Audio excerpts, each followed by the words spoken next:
everybody, it's Alicia with AMSW Photography, and today we're going to be using the all-white backdrop. We're just going to take this cute little girl in here and put her into this all-white wood panel backdrop. And I'm just going to go ahead and select her by using the quick selection tool. So just right-click, place it on the object, and hold your cursor down and pull. You can do this using magnetic lasso, or there's any other ways you want to take your subject and move them into another, but today we're just going to use quick selection. And right now I am going to go ahead and work on getting every last detail of her that I can.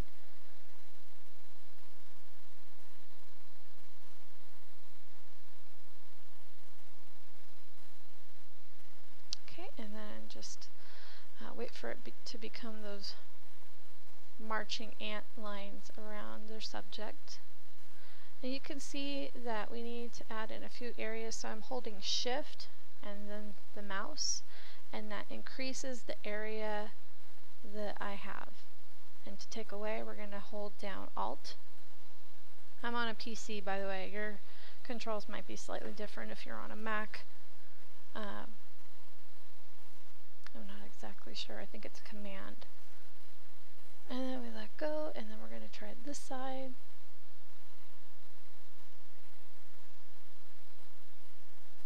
This can be a time-consuming process if your subject has lots of little nooks and crannies. If it's say a subject like this where she's got her hands in, there's not like an area under the arms or anything like that, then this goes a lot faster for you.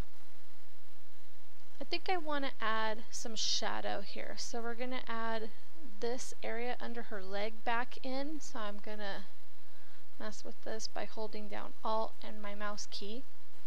And to take that out, what we'll do is we'll add a layer mask and we'll just kind of blend it out so it looks a little bit more realistic, like she's sitting on the ground. These are things you want to keep in mind using digital backdrops. You want it to look real. So I just clicked Refine Edge up at the top there, and I'm gonna adjust my settings. I like to decontaminate the colors. You can play with the sliders and see what looks best for you. Oh, looks pretty good. So I'm just gonna do a new layer with layer mask right there, and then the back becomes taken away.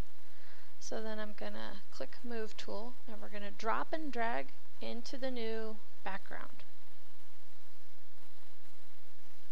And just minimize the photo. And now we want to resize her because you have to get that proportion. So Control T and click on your corners while holding Control and drag till it looks just right for you. And when you get it where you want it, just gonna keep messing around, then you just hit Enter and it'll transform for you.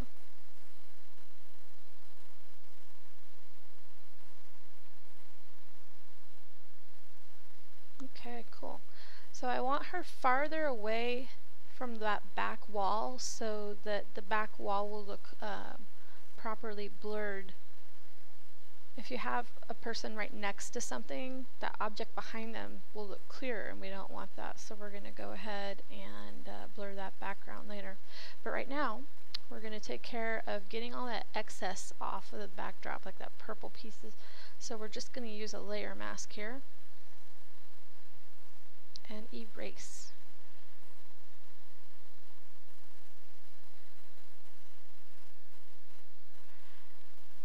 And you're just going to want to use a soft-ish brush. You're going to want to play around with what works best for you as far as brush hardness, and if you don't like what you have, Control Z and try something else.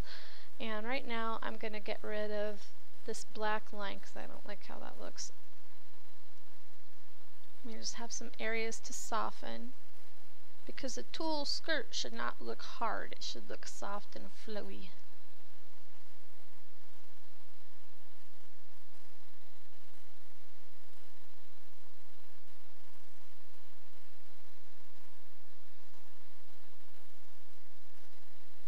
Okay, right here is where you can just take your time. There's no rush. Zoom in and, you know, oh, doesn't look right. Control Z. My favorite button ever. You're always making mistakes or changing something, or, you know, to be able to undo it is the best thing ever. So I'm using a soft brush, and that kind of takes care of, you know, making it look a little bit more natural.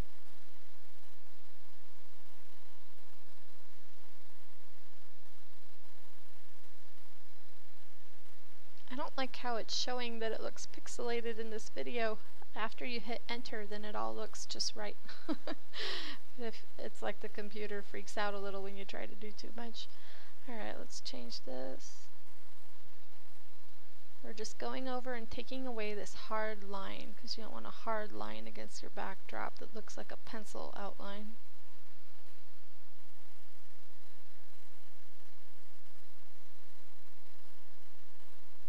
To find balance as to what looks right to you. You know, trust your instincts, trust your vision. If you don't know if it looks right or not, just go ahead and ask somebody. If you want an opinion, you can always email me your image and I can give you a couple pointers. But I'm just taking off this hard line because I don't like how it looks.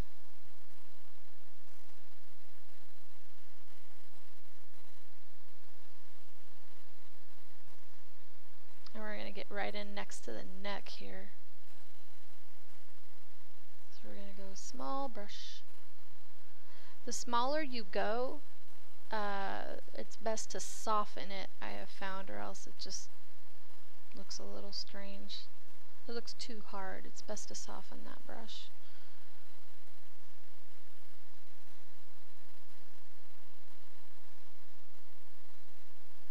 Taking away any excess previous backdrop,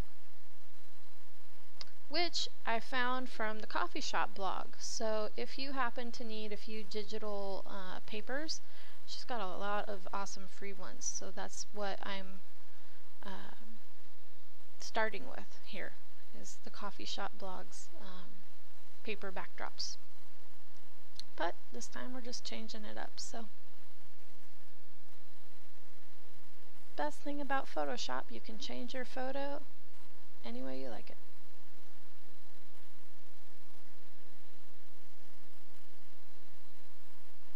I'll make this bigger with the soft brush and just kind of go over the edge here.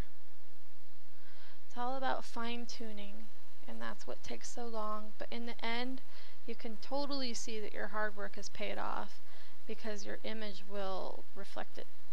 If you rushed and it looks a little bit sloppy, then, you know, the client might reject the image, and then you can lose money because your image didn't sell. So you want to take your time, just relax, and trust your artistic instincts.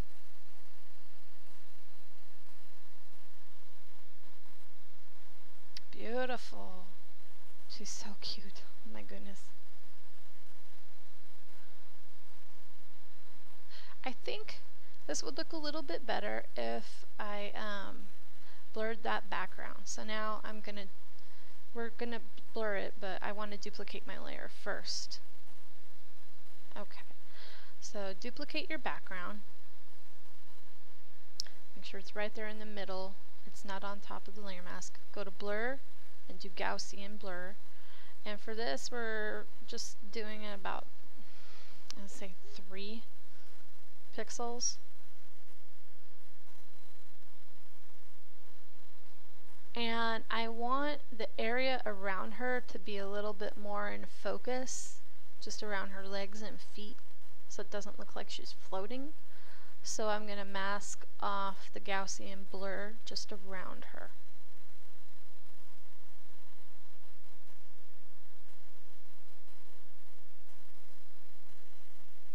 And you can see it's not on her or anything, but I'm just double checking.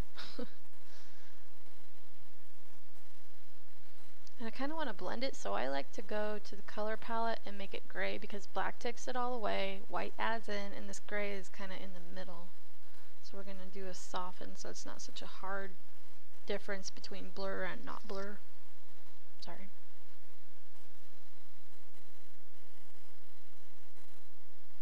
Looks good. I'm I'm flattening this, and then I think we're going to go ahead and burn in some shadow so it doesn't look, you know, like she's floating in the air there. We're just going to add to that already existing black shadow under her leg.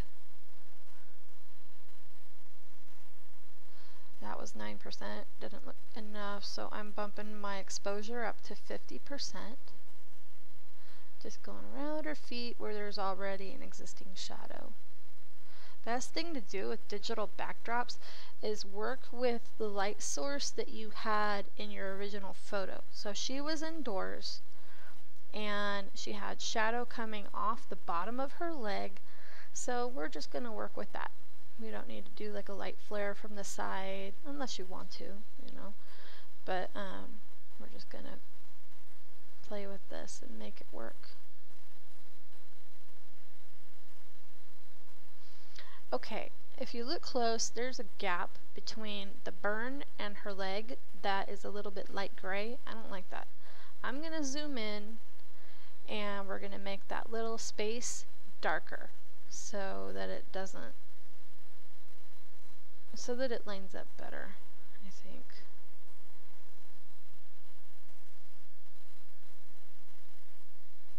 Let's zoom in. A smaller brush. Lower my opacity, or excuse me, lower my exposure. Kind of fill in that gap.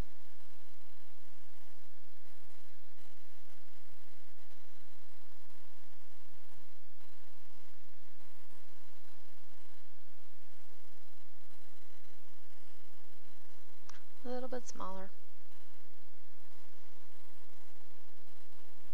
And a little bit more exposure. Okay, there we go.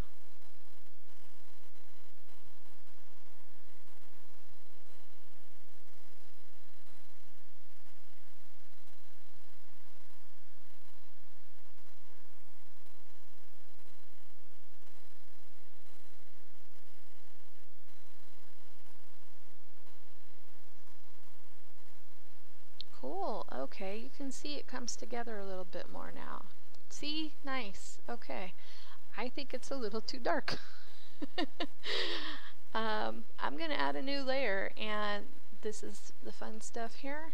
We're going to paint in a little bit of lightness on top of the shadow. So I'm selecting the color of the floor on a new layer with a medium-sized brush, 0 hardness, and I'm just going to paint over that burn mark so that it's not so dramatic. It's going to blend in with the lighting situation a little better.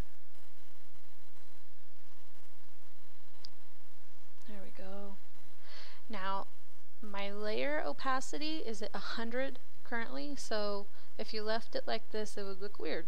So we're going to lower the opacity of that layer so that it blends in. See, now it's just nice and soft. And without it, you know, darker burn mark. With it, soft blended shadow.